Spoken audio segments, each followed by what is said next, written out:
সুপ্রিয় বন্ধুগণ, দেখেন কৃষকেরা কত কষ্ট করে এই ধান রোপণ করছে। এই ধান আবার হয়ে এক সময় দেখা যাচ্ছে সেই যারা এসি রুমে বসে আছে তাদের জন্য চলে যাবে এবং কৃষকেরাও খাবে। দেখেন কত কষ্ট করে এবার ধান রইতেছে। পাশে আমাদের আবু সাইদ ভাই আছেন। আবু সাইদ ভাই একটু ক্যামেরার দিকে তাকাও। আসসালামু আলাইকুম দর্শক বন্ধুরা, কেমন লাগছে কোন ধান? কেমন লাগছে কোন ধান লাগানো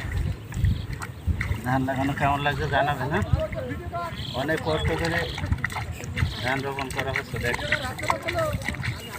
অনেক কষ্ট করে ধান রোপণ করা হচ্ছে। সুপ্রিয় বন্ধুগণ, সবাই দোয়া করবেন যেন ধানটা আল্লাহ ভালো দেয়, কোনো আবার বদলতে যেন ধ্বংস না করে। আসসালামু আলাইকুম।